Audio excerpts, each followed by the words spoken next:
All right. Welcome back to my channel. Mikey speaking. Today I'm gonna make a couple trades in my IRA account.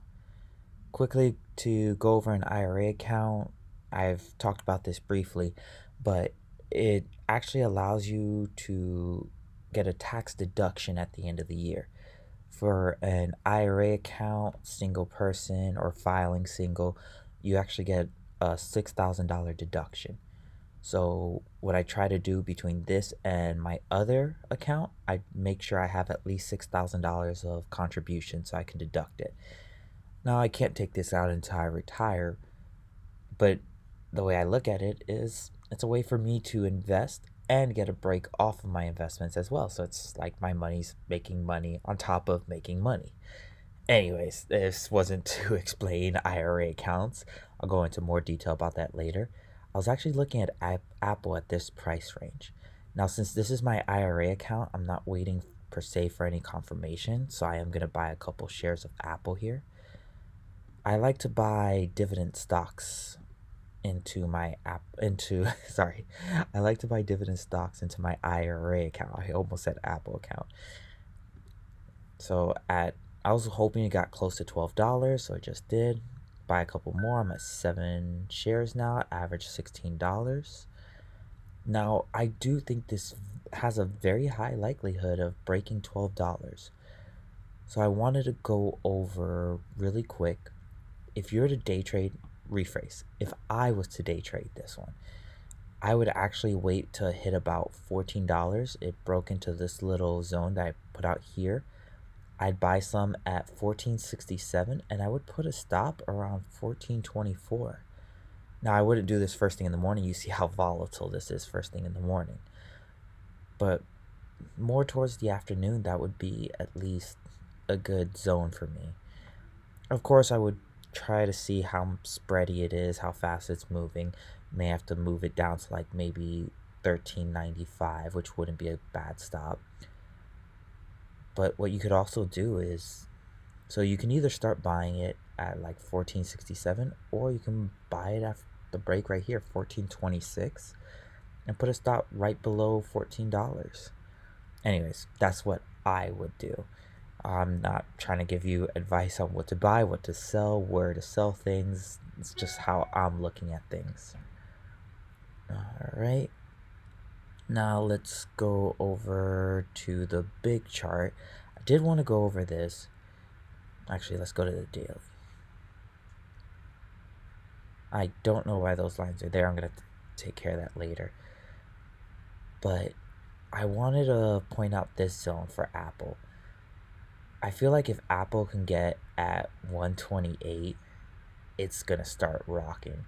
As soon as it could get to 128 and confirm the break of 130, Apple's going to be riding on the upside. But I do also feel like it's going to have a lot of time down here in this area until then.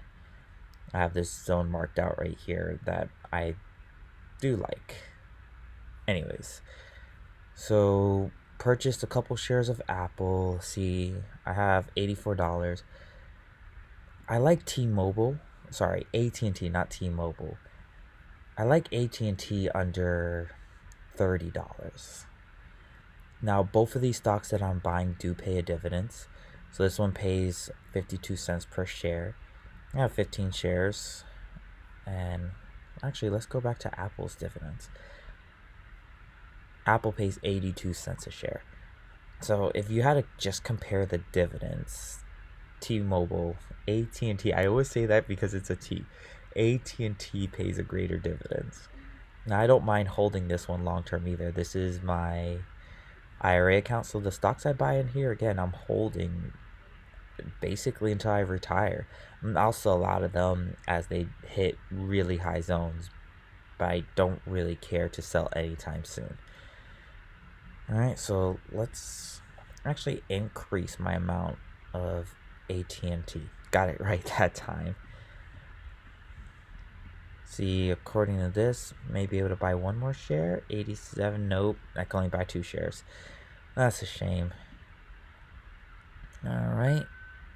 So that's it for today. I have an extra $26 in the account, but I haven't seen anything else I wanted. I was considering Camping World, but I haven't looked at their financials yet. So, provided I actually do buy into them, one, I can't even, they're at too high of a price. But provided I buy into them, I want to go over their financials first. That's one that I'm considering on buying. I think there was another one down here. Pins, I'm very interested in buying. They're just too high right here.